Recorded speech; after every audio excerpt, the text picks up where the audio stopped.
So cloud computing effectively takes that equipment, but instead of assigning it to a specific projects, it puts that equipment in a pool. Is probably the best way that I can put it. And that pool can be assigned to multiple projects at a time. What happens is you have this massive computer running into a data center, but to the people using it on the other side, it doesn't look like a massive computer.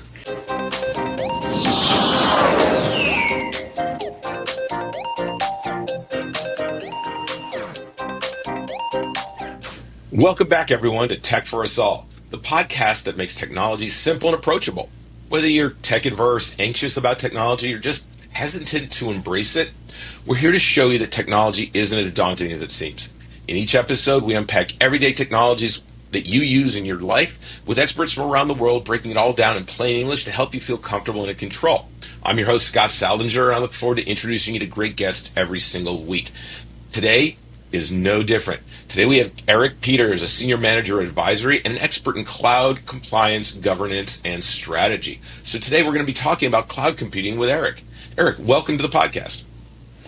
Thank you, Scott. Thank you for having me. Looking forward to it. Yeah, well, let's dive right into things.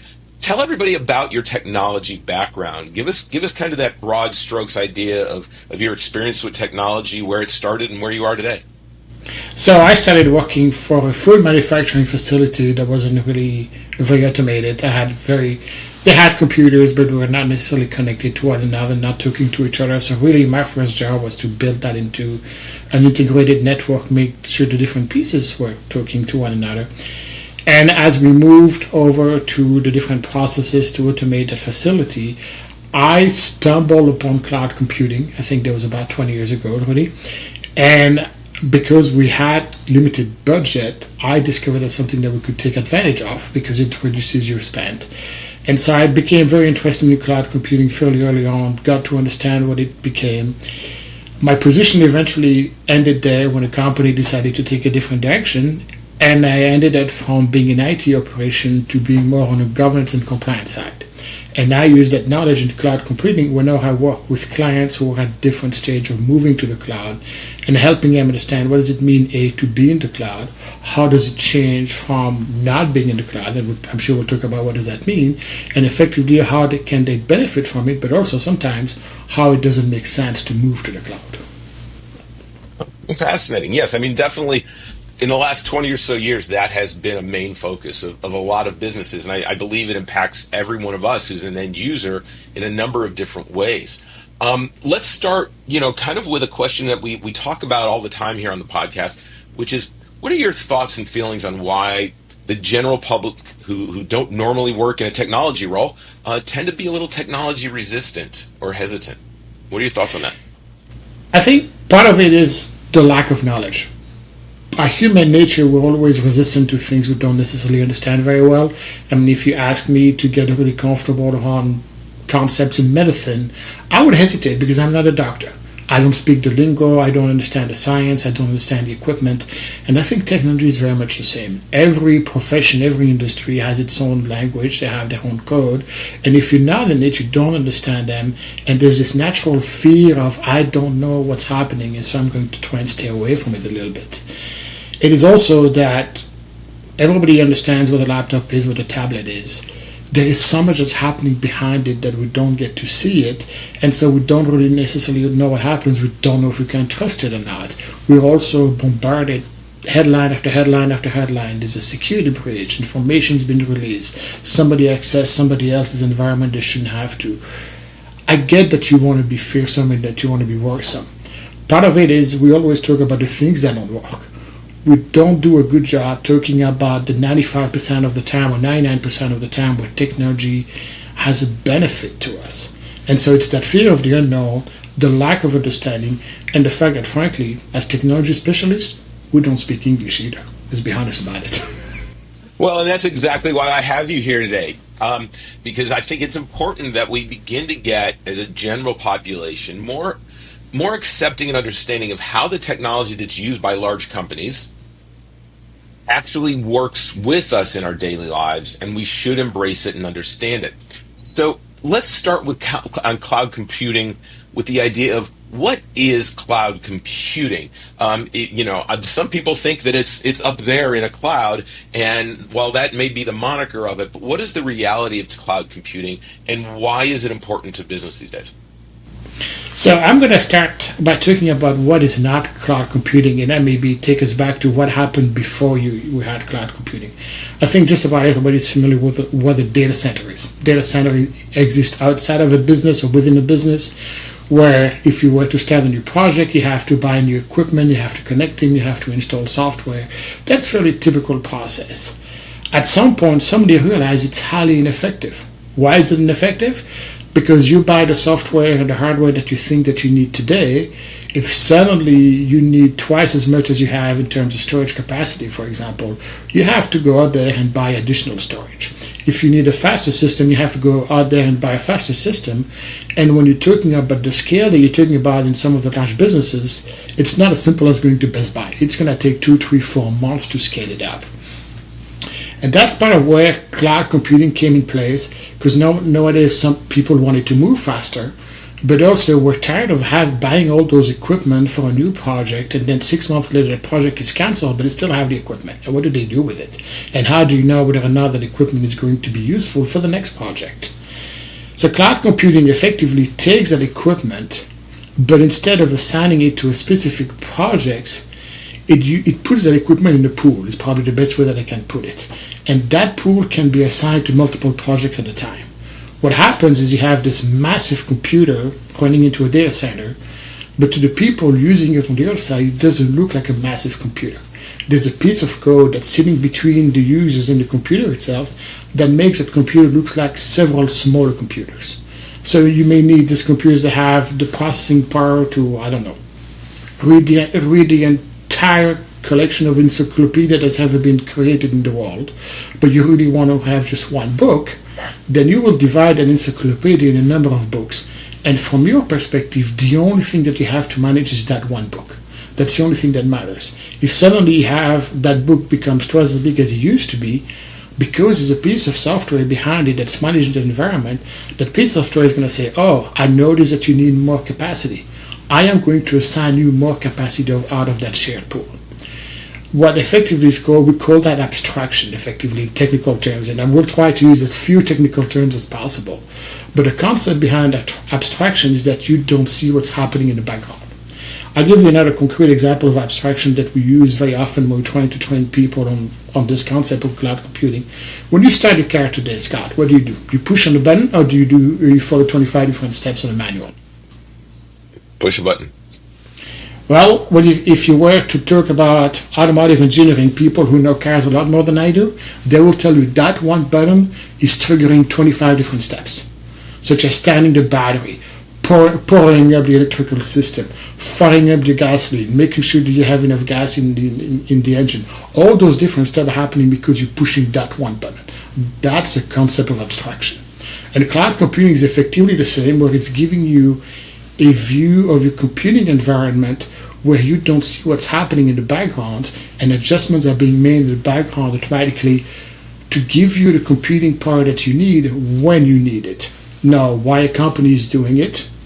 Because on the one hand, that means that they can buy this massive computer and then divide it among multiple projects as needed, but it is also very easy to switch it. If suddenly this one project is canceled, the computing that you had out of that pool, you return it to the pool. It becomes available for somebody else.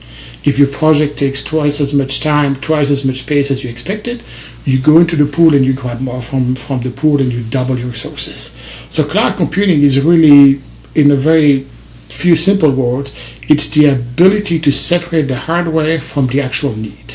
Where suddenly your need for computing resources does not depend on the hardware anymore. You don't have to deal with it. It becomes somebody else's problem. You just use what you need, return it when you're done, double it if you have to, and all that happens in a matter of seconds usually. So let me ask you this question, because I think maybe this, if I'm understanding you correctly, this analogy might work.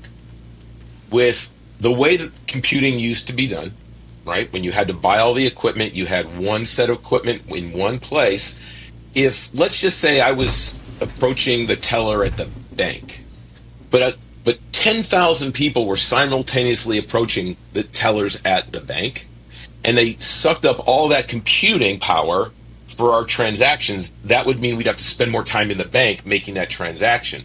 Whereas by banks through this concept of a cloud, using cloud computing, those 1,000 people or 10,000 people or 20,000 people all get served quickly and easily at the same time, so that their transaction won't take as long. Is that a reasonable analogy? It's a very fair statement. It's the same thing that if you're chatting online, nowadays everybody wants you to chat online with customer support. Now, it's also the same principle. Why do they do that? Because they've realized that if you're chatting online with somebody, while you are telling them what you need, researching an answer for the next question, uploading a document, they can talk to somebody else.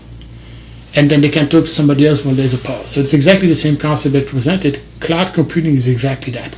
You don't need 100% of your system's attention all the time. So can you take the part of the system that you need, while somebody else is allocating the system that you're not using to another use, to another project, to another function? It's the ability to take the existing resources and multiply them and provide better service, faster, and typically for lower cost. So we then are touched by cloud computing in our everyday lives constantly, aren't we? Because we have these mobile devices with all of these apps, and our expectation is that they work. Is it that, without cloud computing, or without that power and that ability to make changes, we wouldn't be able to have the ability to do as many things on a let's say a mobile device or on a laptop at one time as we'd like to? I think you probably could, but the price point would be much higher. I'll give you another example. Netflix. Everybody knows what Netflix is. Netflix is using cloud computing to store the movies and the TV series that you're watching. Why? Because they don't want to have to go out and buy additional storage just because they're releasing a new movie. They want that to be somebody else's problem. They also want that to be duplicated across the country. If you're watching Netflix in New York or in Texas or in Florida, you're not getting it from the same data center. You're getting it from a different cloud. So it's not necessarily that it couldn't be doable, it's that it would probably not be as fast. It also would be a lot more expensive, because if there was no cloud, Netflix would have to build 20 different data centers, and every single time they release a new movie, they would have to put more storage in each one of those 20 different data centers. So cloud computing really, from a consumer standpoint, makes doing business digitally actually less expensive and curtails some cost that could be passed on to a consumer. So it's a good thing. It is typically a good thing because it provides better service, faster, at a lower price point, and sometimes also provide the ability to deliver new services that did not exist before. Because suddenly you're not necessarily restricted where you thought in the past, well, I can't really do that because it is too expensive. I have to buy the super duper computer to do it. And if it doesn't work, I have a super duper computer I can't use, so I'm not going to do it. Today you can take a chance. Because if your project fails, you have not bought this massive environment that you needed to support your project, and suddenly you're stuck with it. You have effectively borrowed it, paid a fee to borrow it, but you have borrowed it. If it works, you keep using it. If it doesn't work, you stop paying for it. You're renting what you need instead of buying what you have to have. Yeah. Now, let me ask you this, because another thing that people tend to not fully understand, especially as we're using, let's say, mobile devices, security. Tell us a little bit about the responsibility that these data centers and these cloud computing companies have to keep consumers protected, to keep them safe, so that they're not taken advantage of. Can we rest assured that they are doing a good job at this? So I will probably start by the bad news, and the bad news is anybody who tells you that your equipment or your data, your information is 100% secure 100% of the time is not telling you the truth. There is always going to be a risk. But when cloud computing started, that was really the first consideration. You want me to trust my data to the cloud? I don't know where it's at. How do I know that it's safe? How do I know that when I'm accessing my data, I'm also not accessing somebody else's data? And who do I trust it to? Now, nowadays, the big names in cloud computing are names like Amazon, names like Microsoft. And the reason why I'm dropping those names is because those companies are very much aware of the security risk. And the answer to that is, we have more money than you can think of to spend on it. Microsoft has 2,000 people and $1 billion spent every single year just to maintain the security of the Microsoft cloud. There is no company that can compete with Microsoft to provide that for their own environment. Why can Microsoft afford it? Because they do that for the thousands and thousands of customers that they have. But if you and I were to try and start our own business, we would never get to a point where we can afford to spend $1 billion on security. So do the risks exist? Yes. Are they going to be there? Will there be a hack tomorrow? Absolutely. But is the risk smaller because you have those giant companies heavily focused on security? Yes as well. I think cloud computing provides better security. It doesn't provide perfect security, but it provides better security than if each company had to do it themselves. Yeah, I mean there is no perfect security because it's a moving target, right? Every single day there's someone is trying to break in somewhere.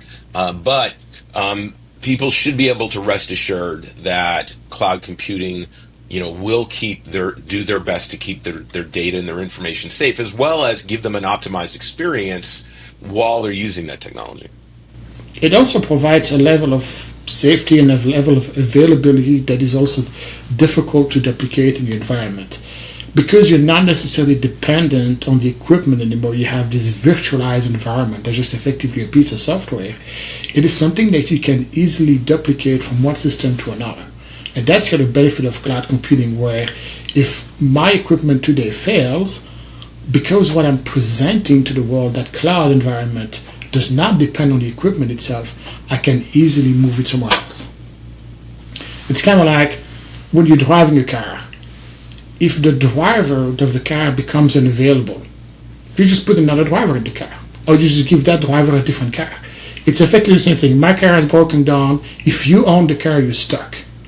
If you're renting the car, whoever is renting the car from you is responsible for giving you another car, and you can just move on with a different car. Cloud computing is the same thing. If the data center where the cloud resides today doesn't work, it is very easy to move the information to a different data center.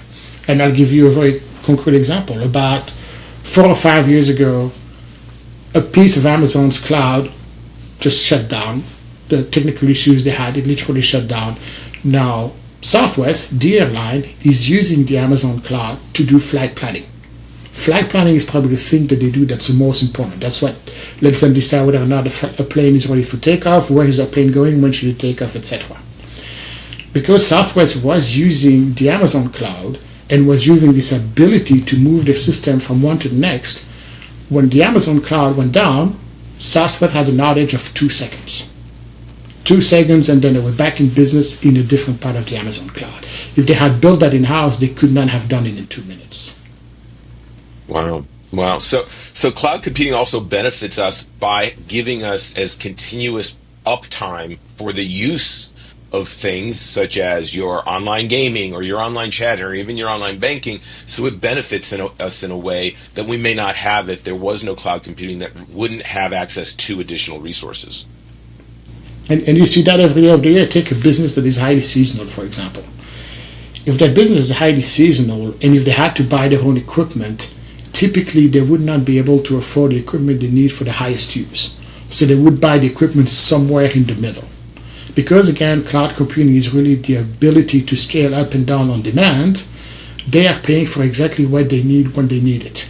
If they have low demand for the system, they don't have a lot of resources available, but they don't have to pay for a lot of resources. If it's scaling up, it's a big system, it's a company that is extremely busy around the holidays, for example, they will scale up, pay for additional resources when you need them. So they're saving money by buying only the resources that they need, but they're providing a better service because the system is always available and always aligned with the demand. It scales up and down based on how much you need of that system, as opposed to being stuck with what they can't afford. Yeah. So I think what we can gain from this conversation today is, number one, cloud computing helps provide better customer experience because you've got uptime, that you're not experiencing any glitches or issues. It saves us money because the companies that we do business with don't have to have that huge investment in additional infrastructure and equipment. And number three, they are tirelessly working to keep us as safe and protected as possible. Do I have all three right? I think you're perfectly right. They have a vested interest in keeping us safe. It's a competitive marketplace out there, so they want to lower their expenses. And I think the other reason not to be afraid of cloud computing is that probably nowadays most of us are already using it. It is built in a way to be transparent for the end user. When I'm using Netflix, when I'm using my cell phone, when I'm on my laptop, uploading something to, I don't know, to Facebook, for example, I am using the cloud, but I just don't see it because it's been built to be transparent. So this is one thing where we may say people don't necessarily understand it, they may be afraid of it, but guess what? You've been using it for years. You probably just were not necessarily aware of it. Yeah, well, today they are now because we had this great conversation. I think you've really hit the nail on the head, and this certainly gives me a better understanding of cloud computing. I hope those of you who are watching kind of understand that this is something that is in your life. You may not know it, but at the same time, it brings you a lot of satisfaction because you're able to do things that just wouldn't be possible without it. So, Eric, I thank you so much for this great conversation. This is really insightful. But thank you for having me. I hope that it was helpful, and I'm looking forward to seeing this go live. Absolutely. Everyone, thanks so much for joining us. We hope that this made sense. We hope that it demystified some of any trepidation you might have or even a lack of understanding of what cloud computing is. Please feel free to leave comments below. Ask any questions. I'll make sure that we get you the answers because we're here to help you understand technology better and let it be friendlier with you. Technology is not our enemy, it is our friend, and the better that we understand it, and the better we'll be able to use it, and it'll bring good things to our life. So, Eric, again, thank you for joining us. Everyone, looking forward to seeing you next week with another topic. Thanks so much, and have a great week.